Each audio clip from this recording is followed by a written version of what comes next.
Non, Ariane, ça commence maintenant.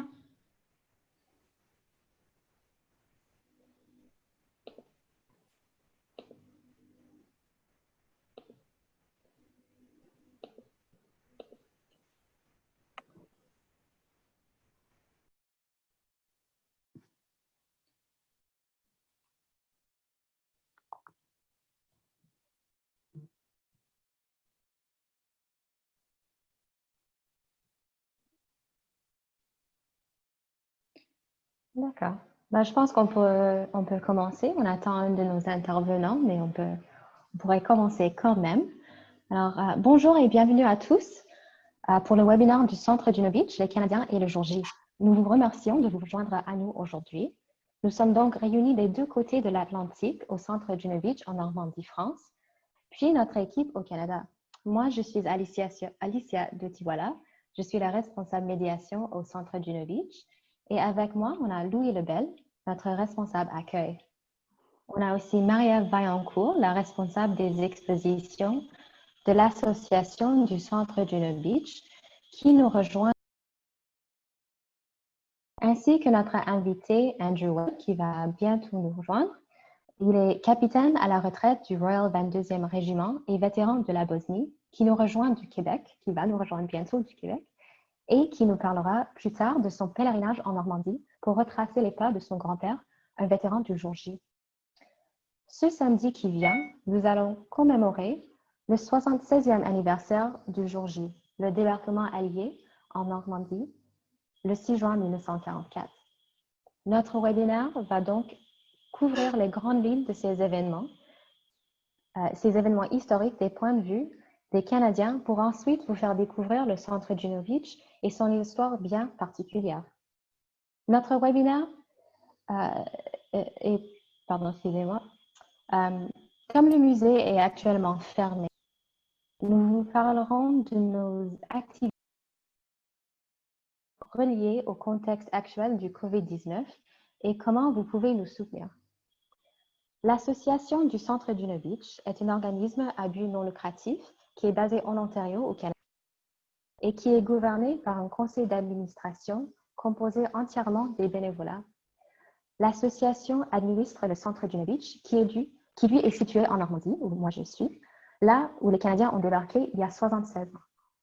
Le centre est à la fois le musée, un centre d'éducation et un mémorial qui retrace le rôle du Canada pendant la Seconde Guerre mondiale. Il porte aussi un regard sur le Canada aujourd'hui. Pendant notre webinaire, nous avons à peu près 40 minutes de présentation où on va présenter l'historique du jour J et le centre Juno Beach. Ensuite, nous allons avoir 20 minutes pour des questions et réponses. Alors, je vous invite de nous envoyer des questions sur la plateforme Zoom dans la partie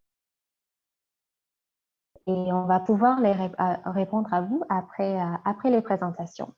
Le webinaire va aussi être enregistré, alors ça va diffuser aussi après et mettre en ligne pour ceux qui n'ont pas pu être avec nous aujourd'hui. Alors, pour commencer, Marie-Ève, peux-tu nous remettre dans le contexte du printemps de 1944 pour l'Europe et pour le Canada? Oui, bonjour, bienvenue à tous. Merci de nous rejoindre. Euh, donc, on va passer environ 30 minutes pour détailler la bataille de Normandie le jour J. Donc là, on voit la carte de l'Europe en 1944. Bien évidemment, c'est l'occupation depuis 1940 partout en Europe. Le Canada est entré en guerre, lui, donc aux côtés de la Grande-Bretagne directement en 1939, en septembre. Par contre, nos efforts pour combattre outre-mer vont seulement démarrer à partir de 1942 avec le fameux raid de Dieppe. Mais on a aussi des troupes canadiennes en Italie, en Sicile, à partir de 1943. Donc, essentiellement, pour les premières années de guerre, on est le seul allié de la Grande-Bretagne parce que les États-Unis ne sont pas entrés en guerre encore. Donc, on devient un point de ravitaillement essentiel et on commence notamment par la bataille de l'Atlantique, donc où le Canada va jouer un rôle de plus en plus grand avec la Marine royale du Canada. Et donc, on arrive pour un débarquement en Normandie qui sera donc préparé avec les Alliés. Je vais prendre la prochaine slide, Alicia.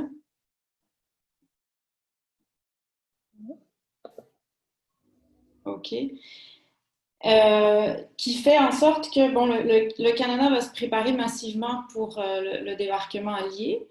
Notre rôle, par contre, va demeurer quand même, je devrais dire, petit par rapport à celui des États-Unis et de la Grande-Bretagne qui vont fournir un beaucoup plus grand nombre de troupes que nous.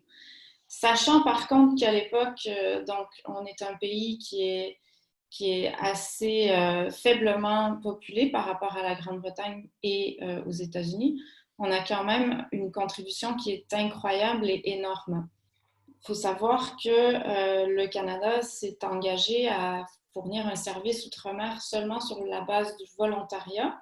Donc, on n'a pas la conscription avant en fait la fin de la guerre, plus tard, après donc, la bataille de Normandie. Donc, en 1944, on va prendre donc 14 000 Canadiens et on va arriver parmi ce grand débarquement-là, qui est en fait le plus grand de l'histoire de l'humanité. Et les prochaines slides vont pouvoir nous montrer un peu les différentes zones géographiques. Si tu pouvais donner la prochaine slide, Alicia. On va avoir donc une opération qui va se dérouler dans un endroit qui était peu attendu. Donc, la première carte qu'on voit en haut à droite, la zone qui est plus foncée correspond aux eaux de la Manche, donc l'océan Atlantique, si on veut, qui sépare la Grande-Bretagne de l'Angleterre. Donc, on voit que le point le plus court entre les deux pays, la Grande-Bretagne et la France, ça se situe au niveau de Calais. Donc là, on est à peu près à 35 000 de distance. C'est vraiment pas une très grande distance. C'est là où on s'attend au débarquement le plus probablement. Il faut savoir que les Allemands s'attendent à un débarquement à un moment donné de la part des Alliés. Par contre, là où il y a la flèche un petit peu plus bas, c'est là où va se dérouler le débarquement. La distinction à faire dans cette zone-là qu'on voit sur la carte complètement à gauche, c'est qu'il n'y a aucun port d'eau profonde, contrairement à Calais et les autres ports qu'on va voir plus tard. Donc, c'est vrai que pour que les Alliés réussissent un débarquement où il n'y a aucun port en eau profonde, c'est quand même on va dire, un bluff de la part des Alliés.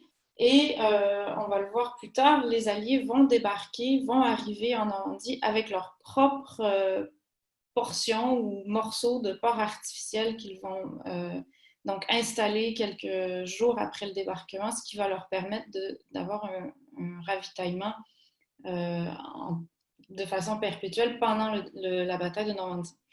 Donc, sur la carte en bas, on voit les 5 fameuses plages de débarquement. Sword et Gold sont donc britanniques. Nous sommes à Juno entre deux plages britanniques et plus loin, donc à l'ouest, on retrouve les deux plages américaines. Donc tout ça, ça veut dire 150 000 hommes, près de 6 000 navires de guerre et 11 000 avions. Donc c'est pas vraiment facile de cacher tout ça et de préserver un effet de surprise. Donc, c'est là-dessus qu'on va miser le fait que les Alliés sont capables d'arriver pendant l'aube, donc se rapprocher le plus proche possible et de retarder les bombardements pour affaiblir les défenses le plus longtemps possible afin de permettre un débarquement des troupes amphibies qui va se faire dans presque la surprise la plus totale, du moins le plus longtemps possible avant que les Allemands puissent réagir. Donc, on va aller à la prochaine slide. Donc, voici une carte qui montre les mouvements des Canadiens dès le débarquement entre ces deux fameuses plages britanniques. Donc, il faut savoir que sur Juno, il va y avoir aussi 5 000 troupes britanniques qui vont débarquer. Cette situation-là géographique correspond à environ juste 8 km. Donc, Juno Beach fait 8 km et c'est sur ce littoral qu'on va débarquer 14 000 troupes. On voit les noms des régiments qui vont débarquer, donc Canadian Scottish, Royal Winnipeg Rifles, Regina Rifles, Queen's Own Rifles, qui vont être donc suivis du régiment de la Chaudière, et enfin le North Shore New Brunswick. Tout ça va, donc ce sont des unités d'infanterie qui vont être augmentées par 2 régiments de blindés, et ensuite l'artillerie va débarquer. Donc les régiments de blindés qu'on a, ce sont les First Hussars et les Fort Garry Horse. Si vous observez un petit peu plus loin sur la carte, on voit une ligne pointillée. Ce seront donc à ce niveau-là que les Canadiens vont se rendre plus ou moins le soir du 6 au 7 juin. Donc ça correspond à peu près une vingtaine, même pas, de kilomètres à l'intérieur des côtes. Donc on va passer à la prochaine slide pour voir les objectifs géographiques là, des Canadiens le jour J. Donc la prochaine carte peut nous montrer, donc on voit la ville de Caen qui est tout en bas à droite, et c'est en fait ici pendant tout le mois presque tout le mois de juin et presque tout juillet que les Canadiens vont se battre avant d'arriver à Caen. Donc, on a une avancée dans les terres dès le 6 juin qui est assez rapide. Et puis, dès le 7 juin, comme on le voit sur la carte, on va avoir ce même champ de bataille-là, finalement, autour de Caen pendant près d'1 mois.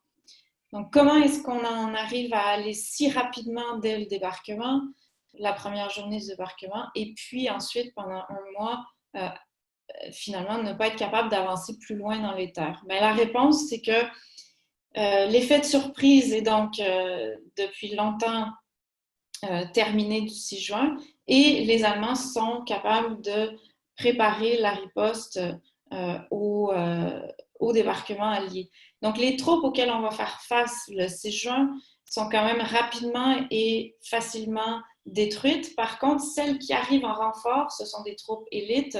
Les meilleures divisions allemandes arrivent, et essentiellement aussi des divisions de blindés, de chars d'assaut, qui sont bien équipés et qui vont prendre les meilleures positions, les positions en hauteur, pour défendre et vraiment établir des points de renfort qui vont faire en sorte que cette bataille-là va devenir une bataille d'attrition pendant au moins 1 mois jusqu'à la prise de Caen au mois de juillet. Donc, on va passer à la prochaine slide.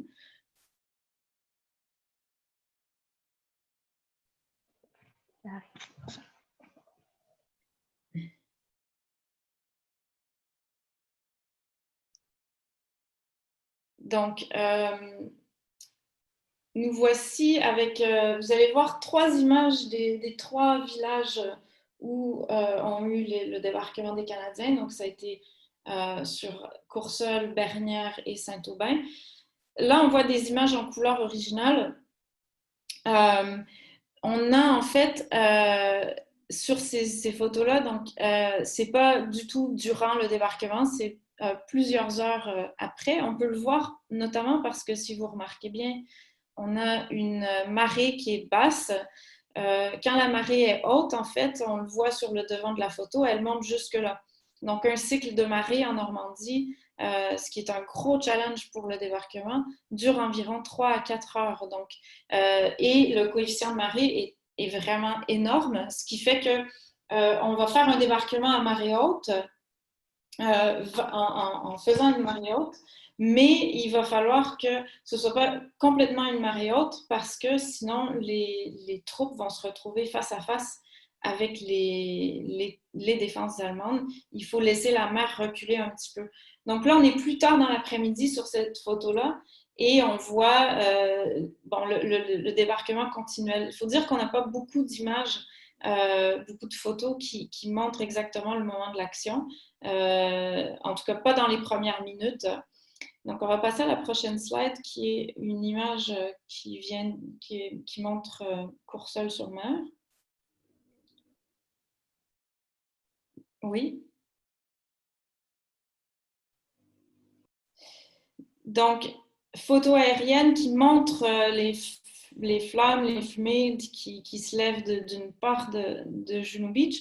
Là, il faut savoir que presque simultanément, au moment du débarquement, il y a un barrage d'artillerie qui commence à essayer d'affaiblir les positions du mur de l'Atlantique. Et l'aviation va commencer à bombarder. Évidemment, on ne peut pas tout bombarder en amont parce que ça veut dire tuer une quantité de civils importante. Par contre, il y a quand même quelques défenses qui peuvent être détruites.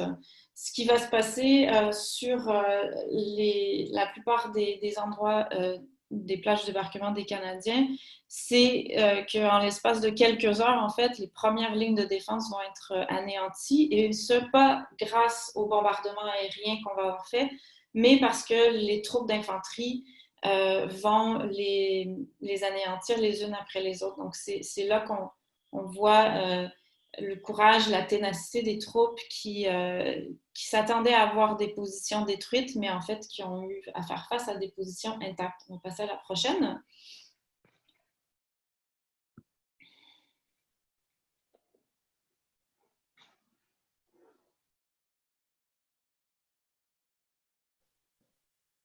Ok, je pense qu'il y a un délai entre le moment où je le vois et voilà. Donc à Saint-Aubin, on voit la destruction. Ça, c'est beaucoup plus tard après le débarquement, mais on a encore le même littoral aujourd'hui.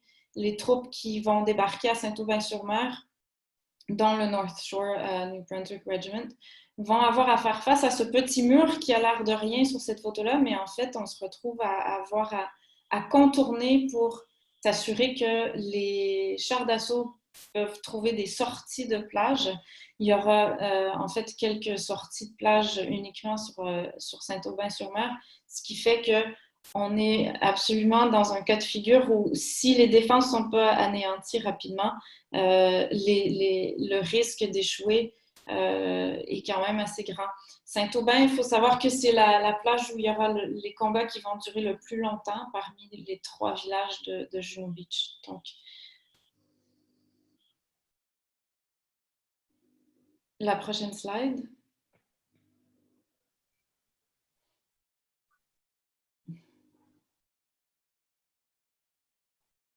Donc ça, c'est l'engagement, donc le prix à payer. On va avoir près de 359 morts sur Juno.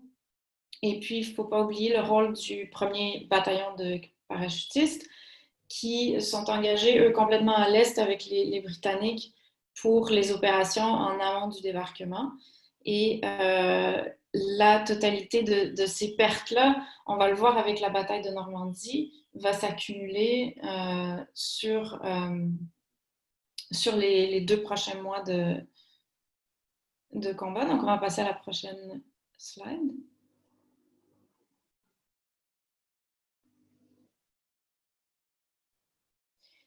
Donc, on a le témoignage ici d'un vétéran qu'on connaît bien, qu'on a longtemps connu, qui a été un ami du centre Juno Beach pendant des années, qui est décédé aujourd'hui malheureusement, qui est retourné en Normandie plusieurs fois et qui, lui, avait le rôle donc de faire ces bombardements qui ont longtemps été controversés.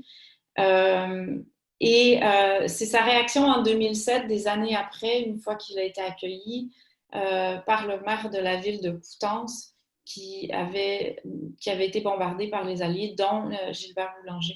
Il faut savoir aujourd'hui que l'école primaire de Courseulles-sur-Mer porte le nom de Gilbert Boulanger depuis quelques années maintenant. Une école que ce vétéran a pu visiter plusieurs fois lors de ses passages en Normandie et où il a toujours pris la peine de s'entretenir directement avec les enfants qui l'adoraient, et il a longtemps expliqué son rôle pendant la guerre. Et j'ai choisi cette citation parce que je pense que ça rend bien l'ambiguïté donc, du rôle de l'aviation pendant la bataille de Normandie. On va passer au prochain.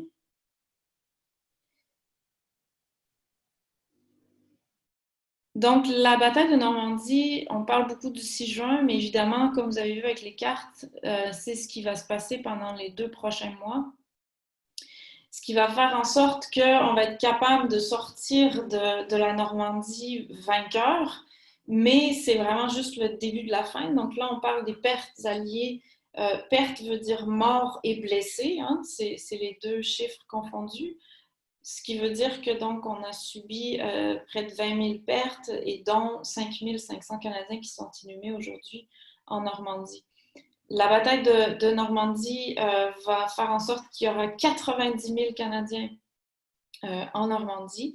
Faut pas oublier en même temps qu'on est en plein combat aussi en Italie au même moment. Et pour les Canadiens, la suite va commencer à être vraiment difficile pour les troupes qui vont devoir remonter et repousser les Allemands qui vont se reconsolider, se resolidifier même après toutes ces pertes. Donc, on va passer à la prochaine slide. Très bien.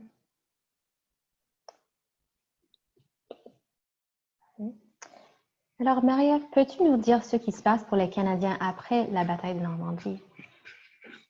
Oui, donc on retourne sur une carte, on voit la toute petite zone de débarquement au bas de l'écran complètement à droite.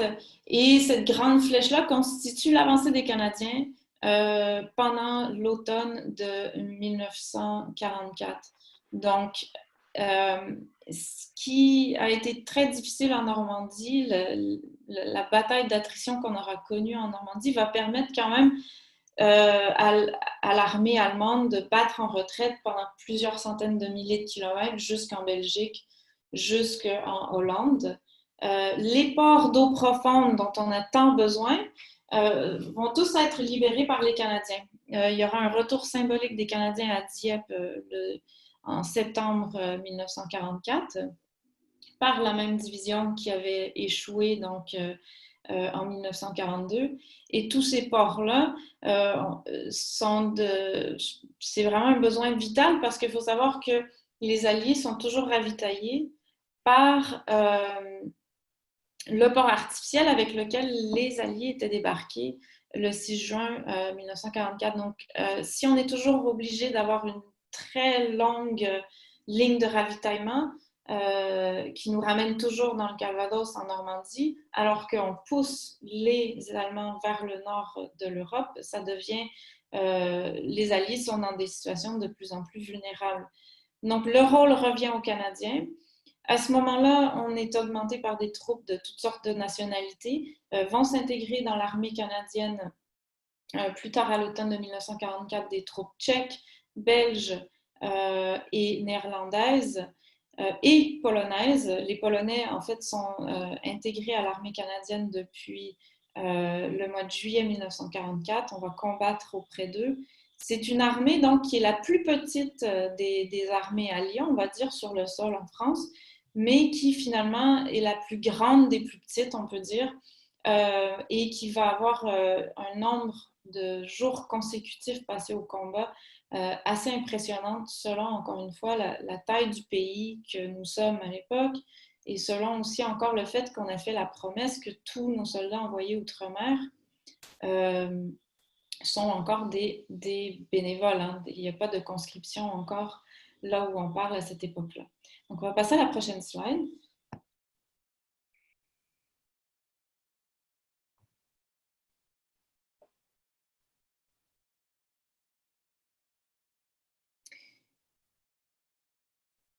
Donc, je prends un petit moment quand même pour passer à deux reporters de guerre qui ont suivi de près les troupes canadiennes durant ces grands moments. On parle de Matthew Halton et de Marcel Ouimet, qui étaient nos correspondants de guerre pour Radio-Canada.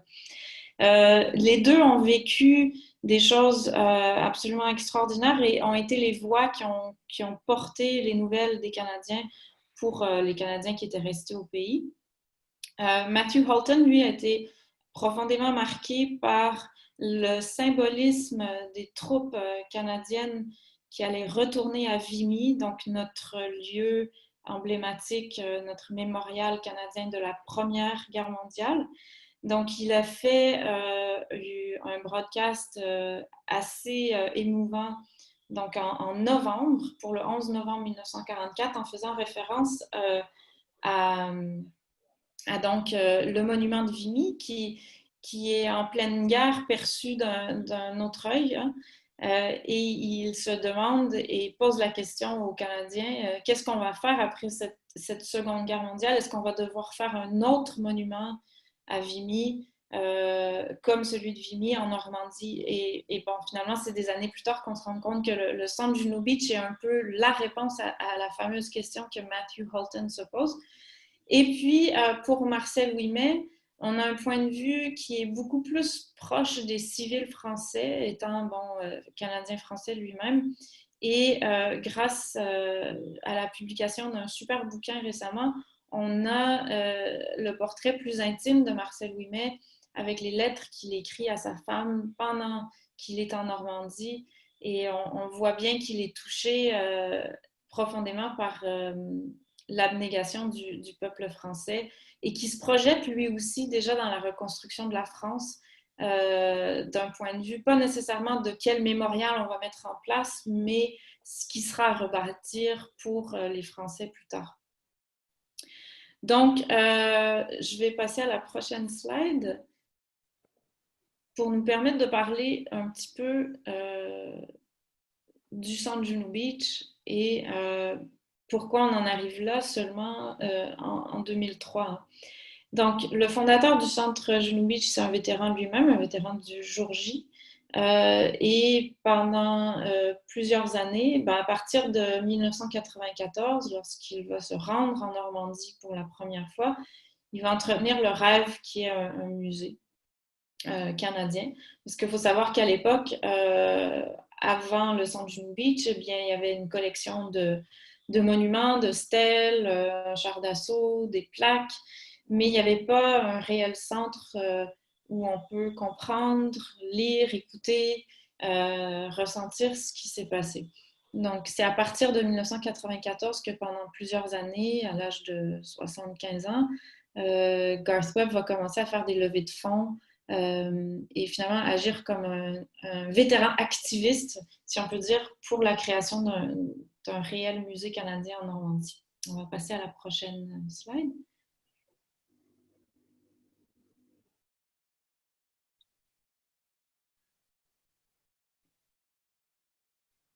Donc, cette levée de fonds-là va prendre 10 millions de dollars et le centre va voir le jour le 6 juin 2003, juste un an donc avant le 60e anniversaire. On va passer à la prochaine slide parce que je veux qu'on puisse laisser le temps à nos invités, nos intervenants de parler aussi un peu de leur expérience en Normandie. Donc, le centre, pour ceux qui ont connu Garth Webb de son vivant, une chose qui est répétée sans cesse, c'est que le centre Juno Beach n'était pas un musée du débarquement. Ce qui est en soi un peu une contradiction parce qu'effectivement, on est localisé sur les plages du débarquement. Il tenait absolument à rendre hommage à tous les Canadiens donc, qui sont morts au combat. Et puis aussi à ceux qui ont survécu, sont rentrés au Canada pour bâtir le Canada qu'on connaît aujourd'hui. Il faut savoir que le centre Juno Beach est doté d'une salle qui relate du Canada contemporain.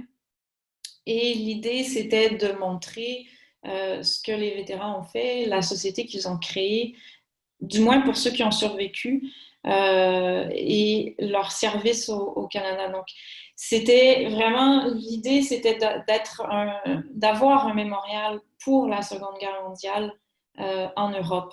Donc oui, on est un musée du débarquement sur la plage canadienne, mais on est aussi un musée Seconde Guerre mondiale canadien en Europe. Donc un mandat beaucoup plus vaste qu'on pourrait le croire. Et les prochaines slides vont nous amener à découvrir un peu mieux ce que c'est le centre et comment il fonctionne. Donc, évidemment, on est un lieu très rassembleur pour des cérémonies emblématiques. et un lieu qui accueille des vétérans et qui a développé des relations d'amitié durables et profondes avec plusieurs d'entre eux qui ont pris l'habitude de revenir en Normandie, ce qui n'est pas le cas pour tous les vétérans.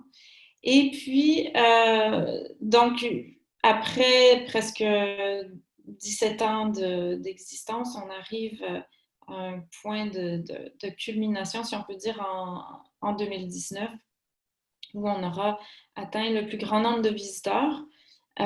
Et il faut savoir aussi, une fierté qu'on a, c'est d'être un musée très orienté jeunesse, orienté famille, ce qui fait en sorte que depuis les dernières années, nos visiteurs qui ont moins de 18 ans augmentent. Au début, c'était 1 sur 8, puis ensuite 1 sur 7, et puis maintenant, on est sur un visiteur sur 5 qui a moins de 18 ans, donc c'est une grande fierté, parce que c'était le mandat qui nous a été donné par les vétérans, qu'on soit un musée qui éduque les futures générations.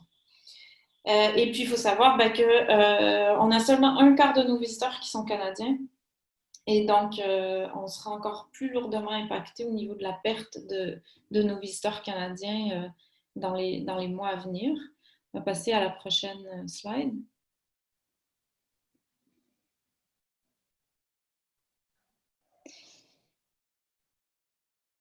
Ici, on a une courte vidéo à vous montrer qui vous présente un peu plus sur le lieu du centre Juno Beach et le parcours des musées et l'offre qu'on a en temps normal pour nos visiteurs.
Très bien. J'espère que vous avez tous pu voir la vidéo. Je pense que la connexion Internet n'est pas super bonne ici à Courseulles, mais j'espère que vous l'avez vu quand même.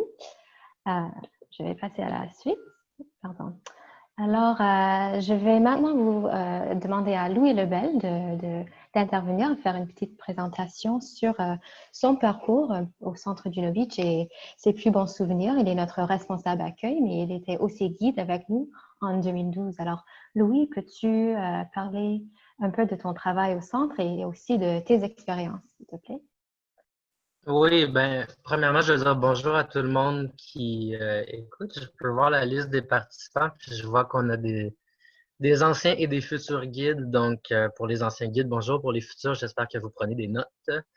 Donc, moi, mon poste, c'est de la formation, la prise en main, la gestion de l'équipe des guides.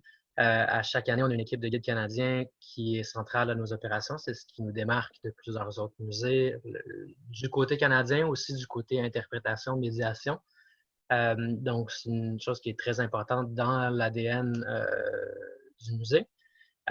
Pour ma part, j'ai été guide en 2012 Donc, c'est quelque chose qui a été une expérience très, très formatrice pour moi. C'est la première fois que je quittais le Canada, sauf en 1996, j'étais allé à Orlando, à Disney World ou Disneyland. Je me rappelle pas lequel que c'était, mais sinon, c'était la première fois que je quittais mon pays. Première fois que j'habitais quelque part autre que chez ma mère. Première fois que j'avais un travail comme ça a été une expérience qui était très, très formatrice, que j'ai toujours gardée avec moi. Habitant à Ottawa, j'allais toujours à la cérémonie du Jour du souvenir, mais suite à mon expérience ici, j'ai ajouté le 6 juin un petit peu à cette habitude-là d'aller voir le monument commémoratif à la guerre. Donc, c'est quelque chose qui a été marqueur pour moi. Donc, j'étais content de revenir en 2017 pour un petit peu encadrer ce programme-là. Comme on peut voir à l'écran en ce moment, on a un programme des guides. Donc, à chaque année, on embauche des guides qui viennent, en gros, gérer tout ce qui a rapport avec l'accueil, avec l'échange avec le visiteur pour les visiteurs qui viennent. C'est eux qui font les visites guidées. C'est eux qui gèrent la boutique. C'est eux qui s'occupent souvent de lire des différents poèmes dans les cérémonies. Donc, c'est vraiment des personnes sur qui on repose beaucoup d'attentes et de responsabilités. C'est un programme qui nous rapporte une richesse à nous en tant que musée, mais aussi aux guides en tant que personnes. Et aux visiteurs en tant que visiteurs, j'aime ça. Je décris toujours le programme comme gagnant, gagnant, gagnant. Pour le musée, on a un personnel qui est toujours motivé, qui est impliqué dans la situation, qui n'est pas là assez longtemps pour être blasé par la plage. La plage est toujours spéciale, la plage a toujours un message qui est vraiment intéressant. Donc, pour le musée, on a toujours un personnel motivé. Pour les guides, pour le personnel, ça donne une opportunité de vivre en France, de vivre l'histoire. Il n'y a pas de meilleure façon d'apprendre que d'être sur la plage chaque jour et de voir les différents villages où sont passés les Canadiens. Donc, pour eux, c'est une expérience inoubliable. Puis pour les visiteurs, ils ont quelqu'un devant eux qui représente un petit peu la jeunesse canadienne qui a débarqué ici en 1944. Donc, c'est non seulement extrêmement symbolique, mais ça veut dire que nous, on a un jeune qui travaille ici, qui a souvent le même accent, qui s'exprime de la même façon, qui a la même culture que la personne qui a débarqué ici en 1944, qui représente symboliquement, mais aussi du côté travail, ce qu'on avait. Donc, c'est un programme qui est extrêmement important pour nous, mais aussi important pour la communauté ici, puis pour les guides qu'on a eus. Donc, je pense qu'on a une prochaine slide aussi qui est à moi. Ou slide, une prochaine diapositive. Oui. Donc, quand je parle des guides qui font les visites du bunker, qui font les visites des plages, je dis ça, comme si tout le monde sait ce que je veux dire. Une particularité du centre Juno Beach, qu'on a un parc devant le musée, le parc Juno, où on a en évidence 2 différents bunkers de la Seconde Guerre mondiale avec plusieurs différents vestiges du mur de l'Atlantique.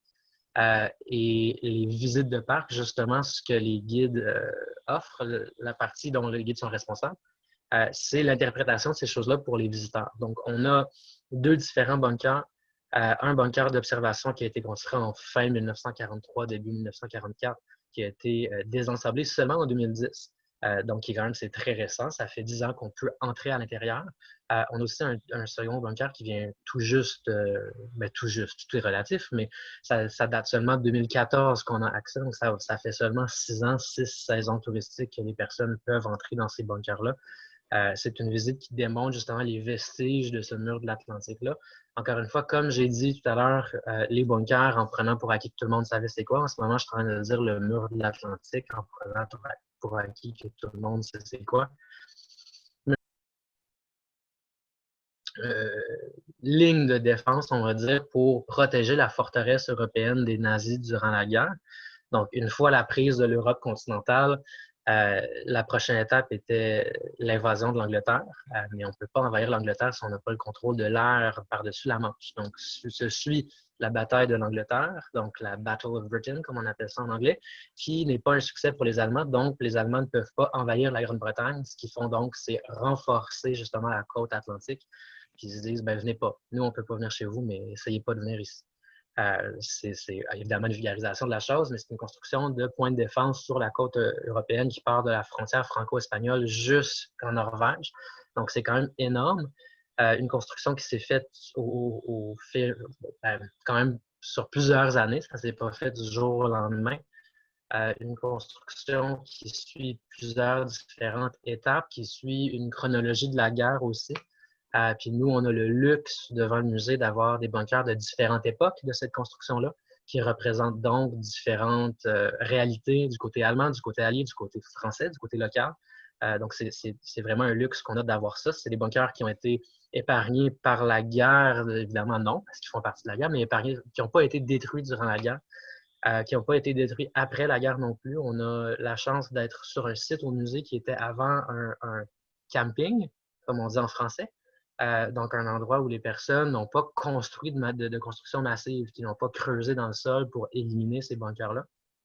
Et donc, ces bunkers ont été perdus, ensablés, et avec des efforts, 6 différents chantiers qui ont été faits en concert avec la ville de Courseulles, le musée a pu désensabler et rendre accessible encore ces bunkers-là. Ça nous permet aujourd'hui de conter ces histoires, justement l'histoire dont Marie-Ève parlait depuis le début, qui est très large, qui a tellement de facettes. On en a parlé pendant une demi-heure, mais on pourrait parler facilement beaucoup plus longtemps. Le parc nous permet un petit peu de ramener ces thèmes-là sur des objets et des endroits tangibles, et puis de partager ces histoires-là. Tout ce qu'on fait au musée a rapport avec la mémoire, c'est la transmission de la mémoire notre objectif, mais comment se souvenir de quelque chose qu'on ne connaît pas. Justement, la visite de parc vient essayer de combler cette lacune-là en amenant de l'information.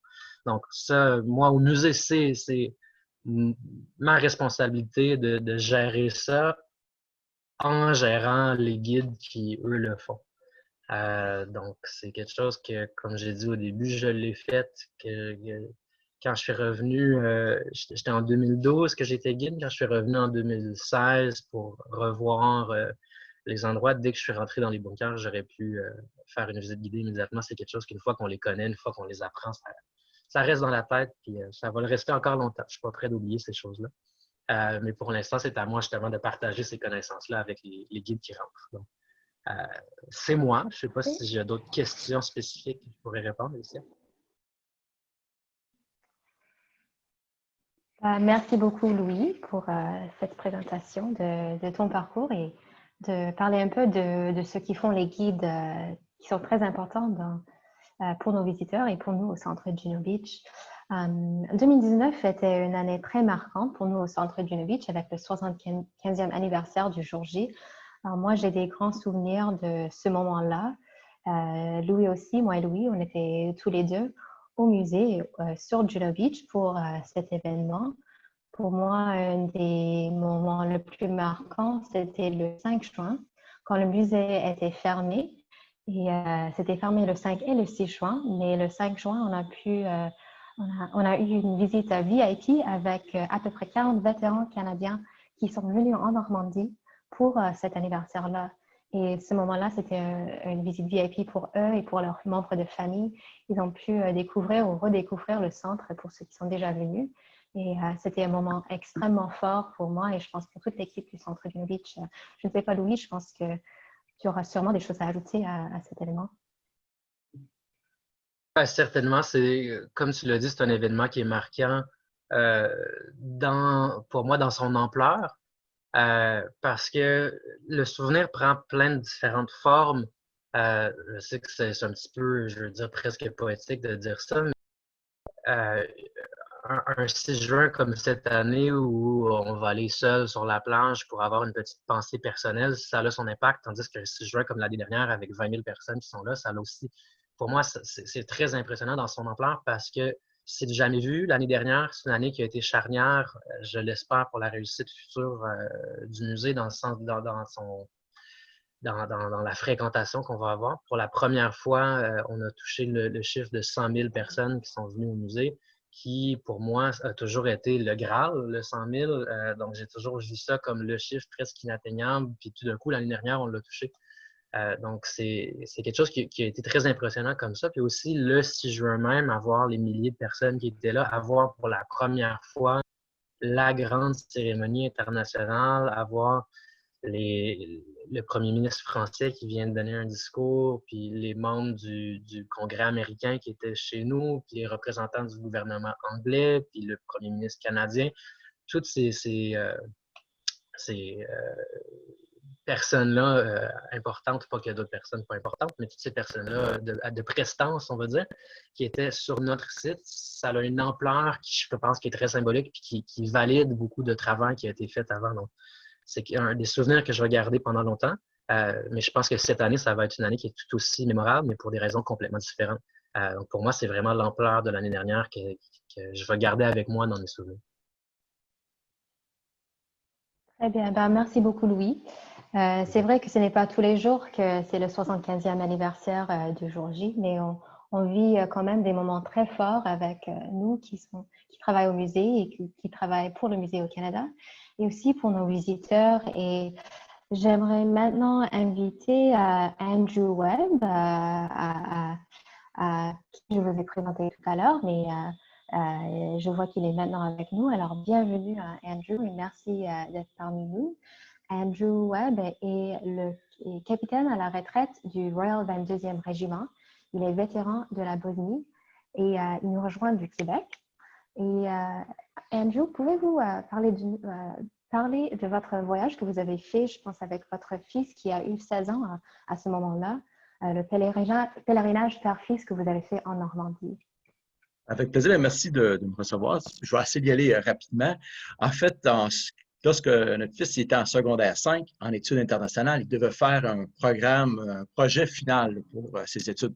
Il a décidé qu'il voulait faire une recherche sur la Normandie parce que mon grand-père, donc son arrière-grand-père, a participé avec le North Shore Regiment au débarquement et a fait toute la campagne de Normandie jusqu'à Falaise et même jusqu'à la course à la Seine, suivant la chute de Falaise. Donc, pendant ses recherches, je voyais qu'il faisait ça assez au sérieux. J'ai fait une proposition. J'ai proposé que s'il faisait sa recherche sérieusement et qu'il pouvait m'identifier la plupart des places où est-ce que le North Shore Regiment a passé et que s'il était prêt à y aller comme les fantassins l'auraient fait, donc à pied la plupart du temps, on pourrait y aller. Il dit quoi? On va aller là-bas. Oui, on va aller là-bas. Et donc, on a pris la semaine de relâche et on s'est organisé le voyage, on a planifié le parcours et on s'est rendu en France, Paris, Normandie, jusqu'au San Juno Beach pour commencer à essayer de reconstruire le plus possible le circuit du North Shore Regiment à travers Normandie. Et donc, c'est ce qu'on a fait pendant une semaine. À pied, en véhicule, on a essayé de découvrir la plupart les champs de bataille dans lesquels son arrière-grand-père aurait passé.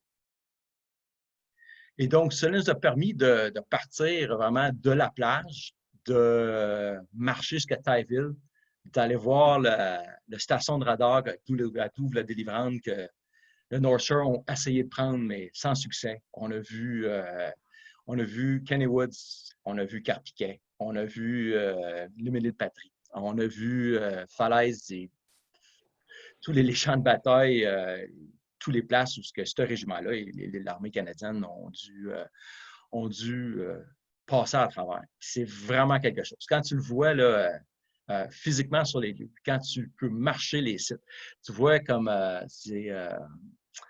au sud de Caen, tu lis sur ces champs de bataille-là, mais tu ne réalises pas à quel point que c'est plat. Tu ne peux pas te cacher. L'ennemi qui est une position défensive, qui est à hauteur, qui peut t'engager à 2,5, 3 km avec leurs armes anti-char, tu dis, il faut que j'avance contre ça. Tu réalises, Carpiquet, à quel point que cet aéroport-là, non seulement la piste d'atterrissage est importante, mais la position stratégique est essentielle à l'avancée des troupes alliées et que les troupes canadiennes qui devaient tenir ça, ont dû le prendre à travers un champ de blé plat. Et une fois qu'ils l'ont pris contre une défense qui était solide, bien installée, ont dû le défendre contre des contre-attaques de 3 directions différentes. C'est un enfer. Je pas vraiment d'autres mots à dire. Mais on pense que les Allemands, eux autres, avaient 4 ans pour préparer ces positions défensives-là. Nous, on a fait sauter le mur d'Atlantique pendant 24 heures. C'est incroyable. Et après ça, on a les armées, les forces qui sont en défensive ont toujours un avantage. Et lorsqu'on réalise le terrain, la géographie que les Canadiens ont dû passer à travers, et à quel point c'est un terrain propice pour l'opération de chars d'assaut. Quand on considère en plus à quel point que l'armée allemande était, la Wehrmacht, les SS, c'était une armée que pendant longtemps, dans les films, les médias, on les a un peu vraiment encensés. C'était les meilleurs chars d'assaut, c'était les soldats les plus motivés, il y avait les meilleurs généraux. Oui, mais les Canadiens, on leur a donné une méchante volée. Là. On s'est frotté là, contre les meilleurs des meilleurs, puis on les a rincés. Là.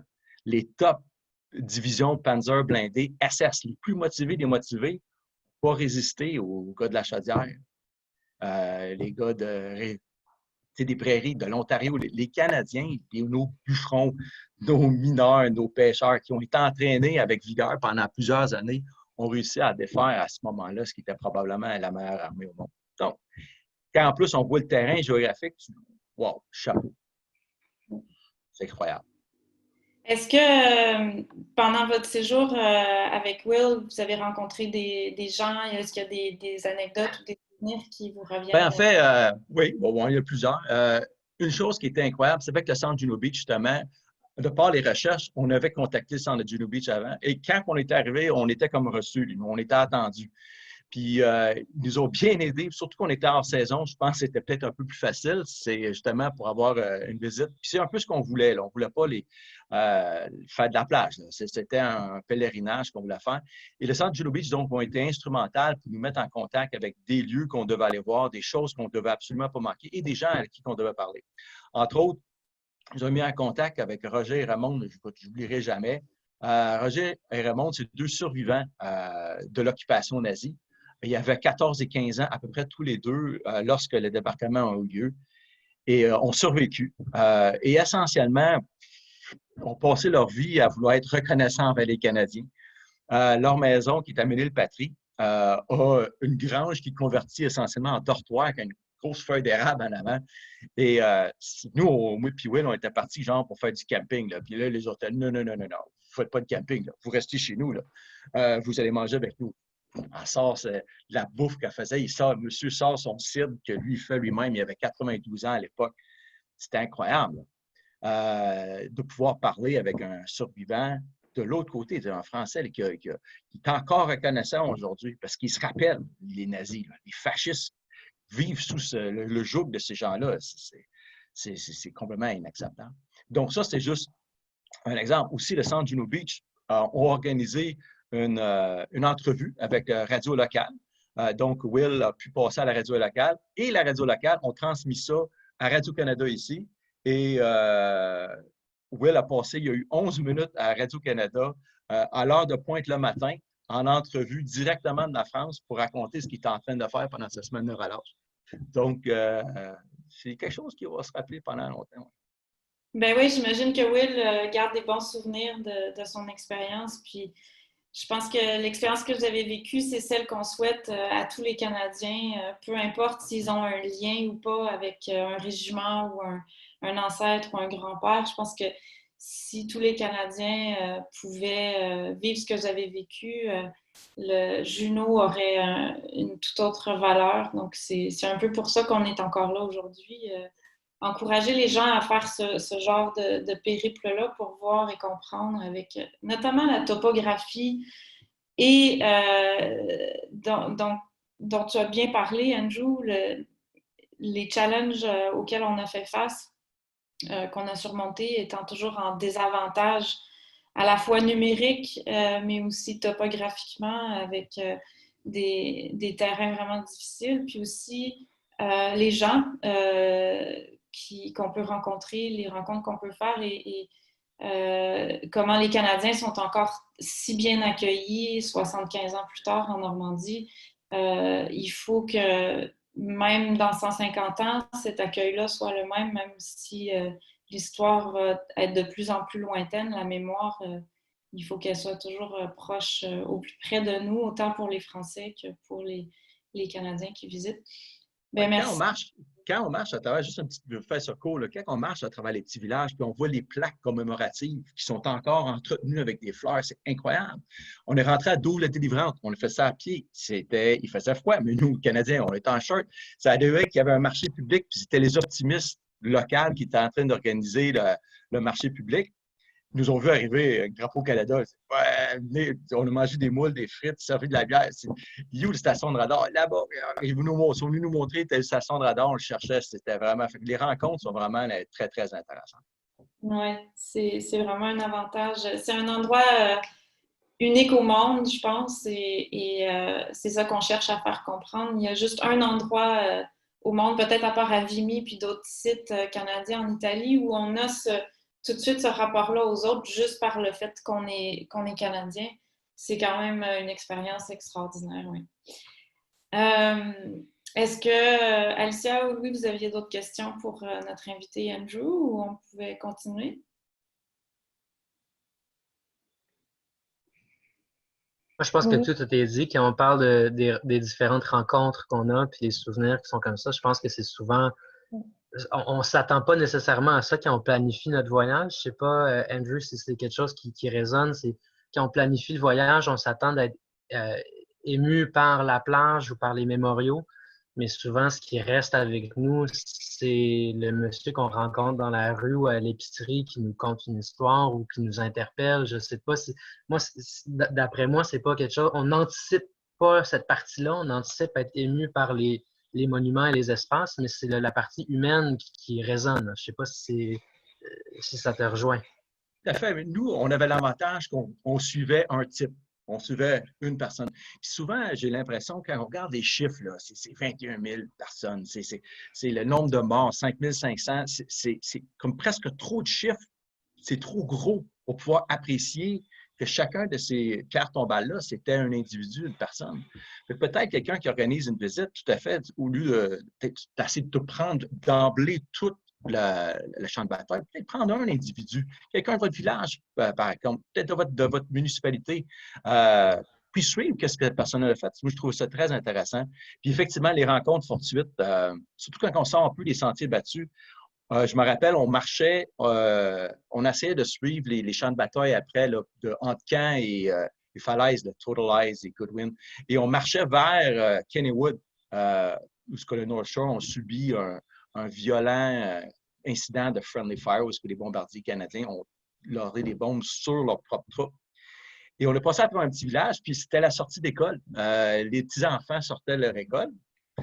Et ils nous voient avec nos sacs à dos, puis les drapeaux du Canada, ils ont immédiatement arrêté pour nous demander qui on était puis qu'est-ce qu'on faisait là. C'est comme, vous êtes qui, vous autres? Alors, on est des Canadiens au Canada, mais c'était. Puis qu'on a pu échanger, on a demandé pourquoi on était là, puis ils ont raconté que notre grand-père a passé par ici il y a fort longtemps, puis il était vraiment intéressé de voir ça. Il était vraiment à l'affût, les petits, c'était impressionnant. Oui, c'est vrai que c'est assez impressionnant quand les jeunes Normands aussi sont au courant, plus ou moins vaguement, des fois moins, des fois plus, mais en tout cas, on sent que c'est une histoire qui leur appartient aussi, ça fait partie de leur territoire et grâce au travail des enseignants français qui sensibilisent leurs élèves, on a eu plein d'expériences comme ça d'élèves français qui rencontrent des vétérans au centre Juno Beach. C'est vraiment des moments particuliers. Et puis maintenant, le challenge, ça va être d'arriver à survivre sans les vétérans qui agissaient un peu comme des vecteurs entre nos générations et nos nationalités. Le public français pouvait être au contact du public canadien à travers ce lien commun du vétéran canadien. Nous, au centre, on travaille beaucoup aussi à faire en sorte que la mémoire de ceux qui ont vécu le débarquement du point de vue civil, du point de vue français, soit reconnue et qui trouvent leur voie là-dedans, parce que c'est ces mémoires-là qui sont partagées finalement, qui font en sorte que nos deux expériences, nos deux vécus de cette guerre-là peuvent se rejoindre et se soutenir mutuellement pour progresser vers la transmission du souvenir. Ben, merci beaucoup, Andrew et aussi Louis, pour tes commentaires. Oui, merci à vous deux. Alors, juste pour reprendre et continuer un peu sur le centre de Juno Beach, on va revenir sur un sujet au début, c'est comment le centre s'adapte à la situation actuelle, la crise sanitaire. Alors, il faut savoir que le musée a fermé ses portes le mi-mars. Donc, on n'a eu aucun revenu d'admission ou à la boutique. Mais le personnel du centre a pu continuer de travailler en télétravail. Alors, on a pu mettre en ligne des différentes initiatives et des différentes expositions dont je vais parler un peu plus tard. C'est avec le hashtag Musée à la maison que beaucoup de visiteurs ont pu nous rejoindre sur nos réseaux sociaux et en ligne avec les ressources à mettre à disposition. Et on a annoncé aujourd'hui, et je suis très contente de pouvoir vous annoncer que le musée va rouvrir le 6 juin l'après-midi. Alors, à 13 h, le musée va rouvrir ses portes. Alors, c'est un jour très symbolique pour nous. Alors, nous espérons que de vous accueillir au centre Juno Beach pour ceux qui sont en France et bientôt les Canadiens quand les voyages seront organisés encore. Mais on vous invite quand même de nous suivre sur nos réseaux sociaux. Et le 6 juin, on va diffuser notre cérémonie qui aura lieu. Ça va être une petite cérémonie avec les invités, pas le public, pour respecter les mesures en place avec le COVID-19. Mais la cérémonie sera diffusée sur nos réseaux sociaux et disponible sur notre site web. Alors, on vous invite de nous rejoindre comme ça le 6 juin pour commémorer avec nous. Alors, parlons des ressources et des expositions en ligne. Cette année, nous avons plusieurs nouveautés à mettre à disposition pour vous, également au Canada et en France et partout dans le monde. Vous pouvez nous rejoindre. Une des expositions, les objets symboliques du 6 juin.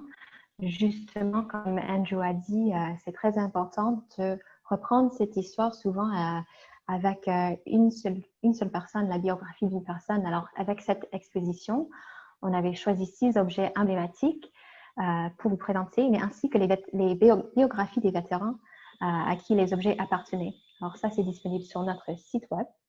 Ainsi, notre exposition parlant des témoignages des vétérans, c'est Voix des vétérans. On présente 12 témoignages des vétérans qui ont participé à la bataille de Normandie, à la libération de la France en 1944. On a aussi l'exposition Feuilles d'Arbre et Tulipes, 75 ans d'hier à aujourd'hui, qui est présentée pour le 75e anniversaire de la victoire en Europe et la libération des Pays-Bas.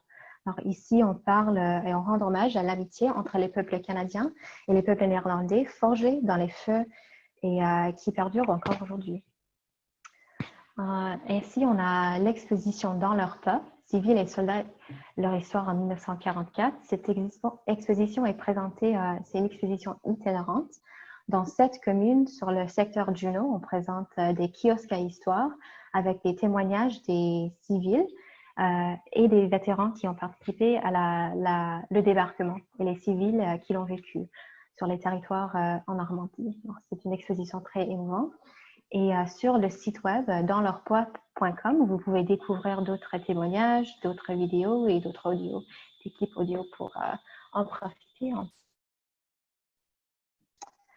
Alors voilà, et je vais peut-être demander à Maria-Ève de parler un peu de comment vous pouvez nous soutenir le centre Juno Beach aussi en ce moment-là. Oui, merci Alicia. Donc, un gros programme d'exposition en ligne. Et puis, évidemment, le centre, c'est un musée privé à but non lucratif. Récupérer les pertes dues à la fermeture obligatoire, ça va être une longue pente à remonter pour nous. Donc, je vais mentionner plusieurs programmes qu'on a mis en place pour soutenir le musée. On a évidemment des subventions du gouvernement canadien qui couvrent le programme des guides dont on a parlé. Donc ça nous permet au moins de remettre nos guides en place le plus rapidement possible dans les mesures sécuritaires de la distanciation sociale. Mais je vais passer aux prochaines slides pour vous montrer comment on a mis en place différents outils pour soutenir les opérations du centre.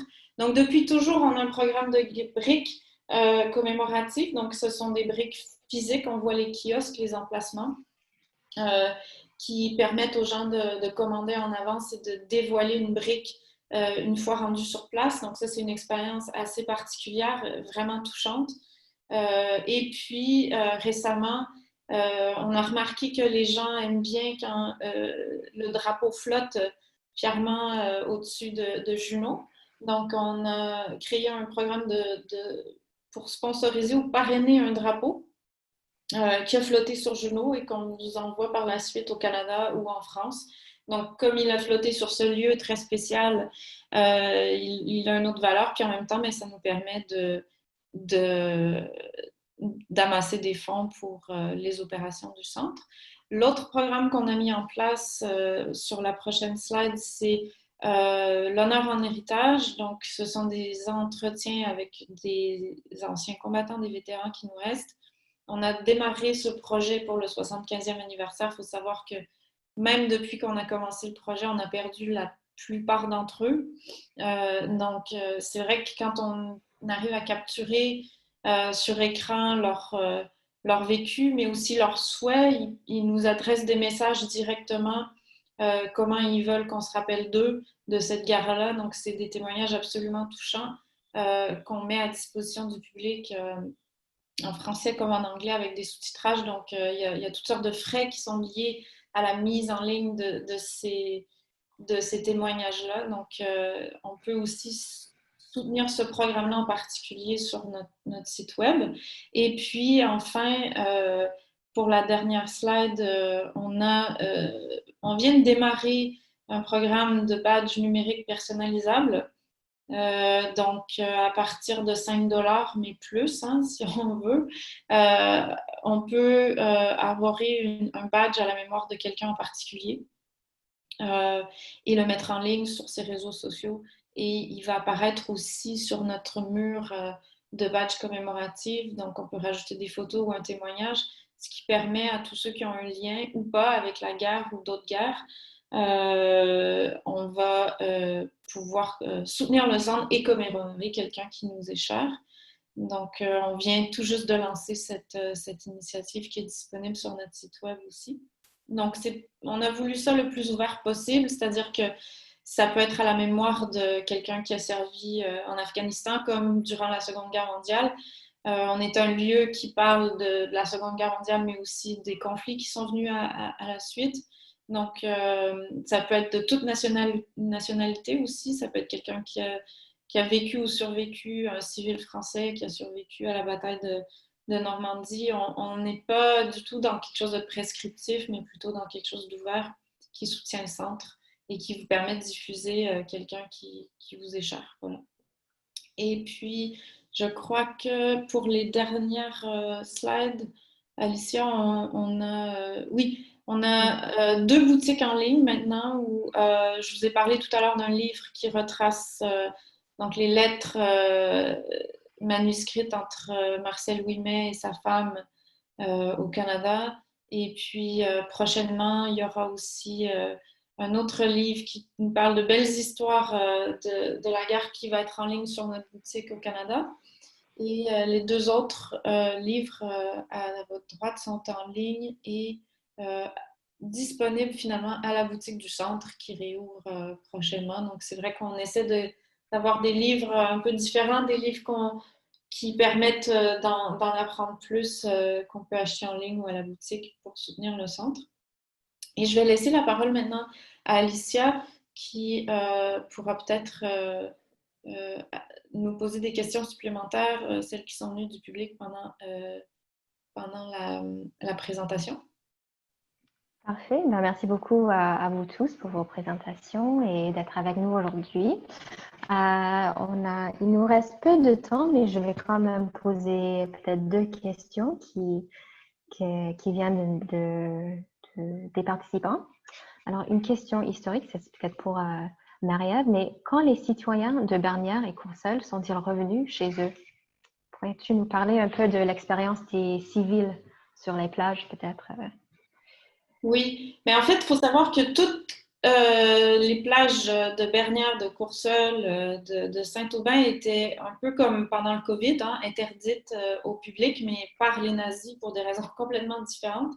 Donc, il y avait cet effort-là de la part des Allemands d'évacuer, souvent de forcer même les Français à quitter leur demeure, surtout celles sur le littoral, parce que c'était des positions défensives. On connaît très bien l'histoire de la maison des Canadiens, qui est donc à Bernières, qui avait été prise par les Allemands quelque temps avant le débarquement. Donc, on permettait encore aux civils de vivre dans les villages. On leur demandait aussi de quitter les lieux et ils le pouvaient. Il y en a beaucoup qui se sont éloignés des côtes, mais il restait quand même énormément de civils. Il y a eu des pertes civiles à cause des bombardements alliés pendant le jour J. Et les Canadiens qui ont quitté donc Juno, mais ont continué à utiliser des endroits stratégiques sur Juno pour s'approvisionner pendant la bataille de Normandie, parce que Courseulles a quand même un port. Les civils ont pu regagner tout ça bien après, des mois après la bataille de Normandie. Puis après, ben, il y a eu des années aussi où les plages étaient encore minées. Donc, il y a eu des années pour déminer, en fait, les eaux de la Manche et le littoral qui avait été miné. Donc, il y a eu beaucoup de prisonniers allemands qui sont restés sur place après la guerre et qui ont été affectés au déminage.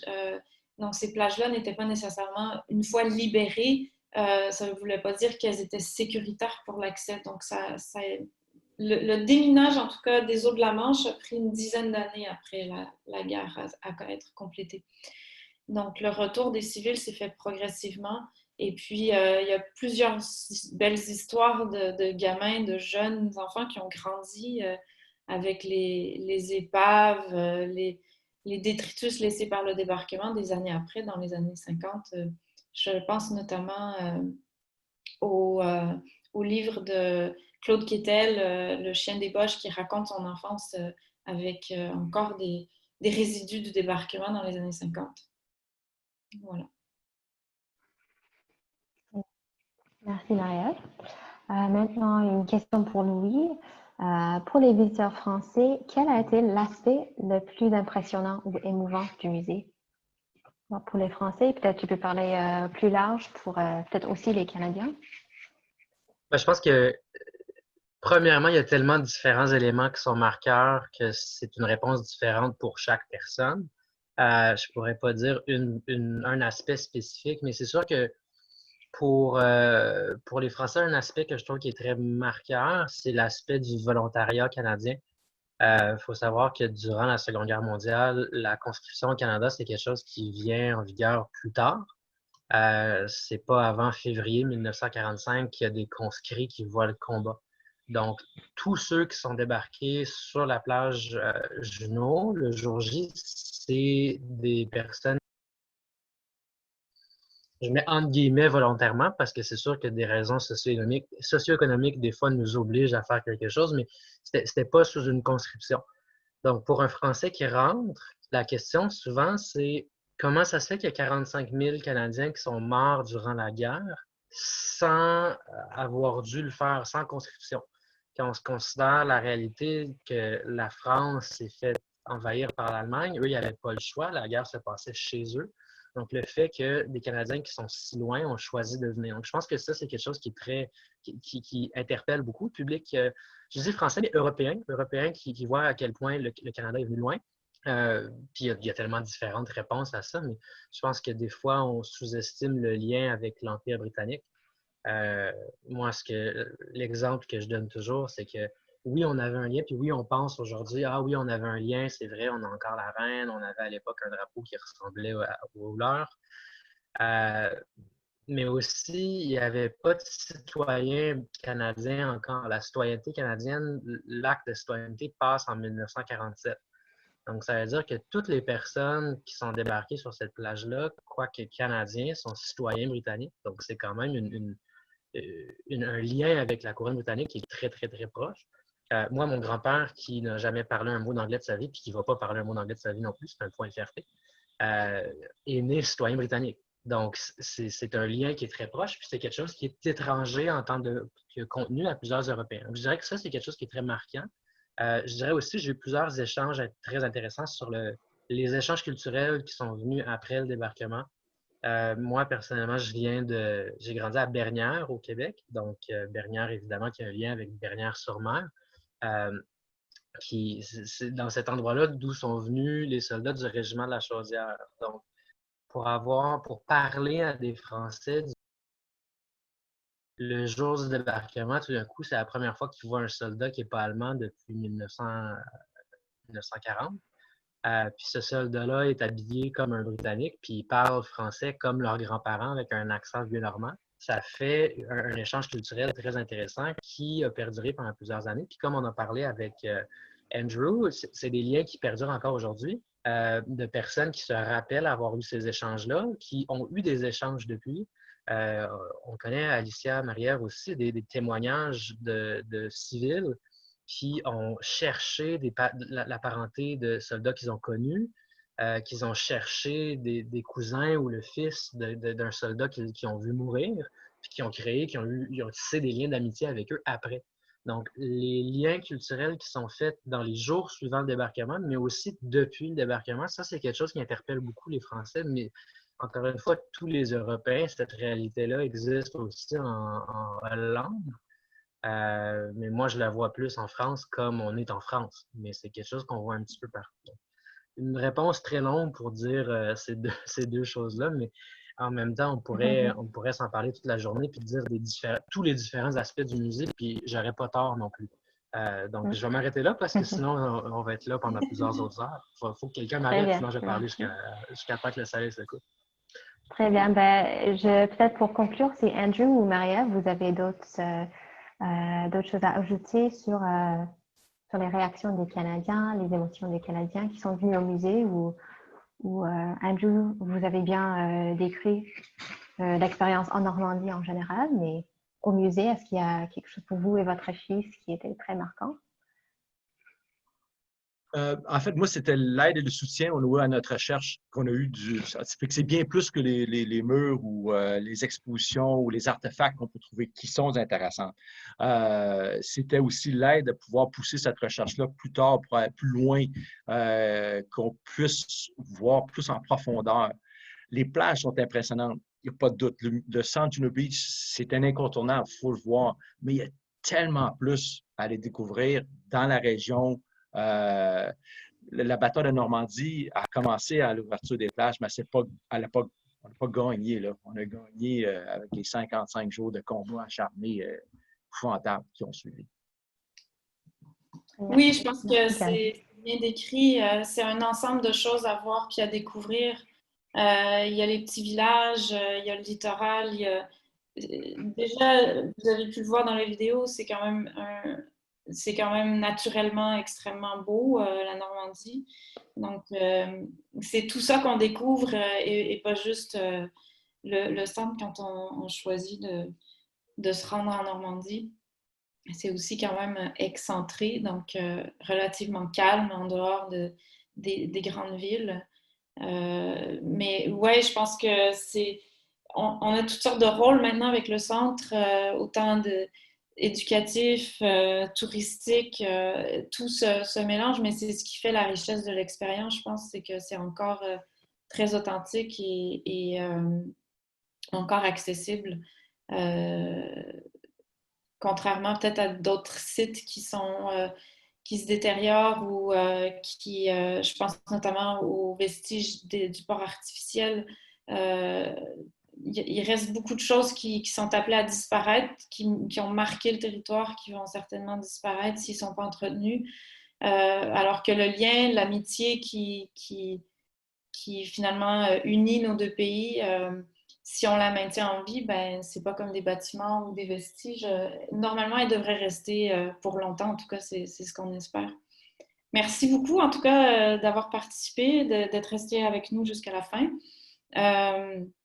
Et puis, ben, soutenez-nous comme vous le pouvez en attendant notre réouverture et au Canada aussi pour nos opérations au Canada. Merci. Merci Alicia, merci à Louis aussi de votre participation.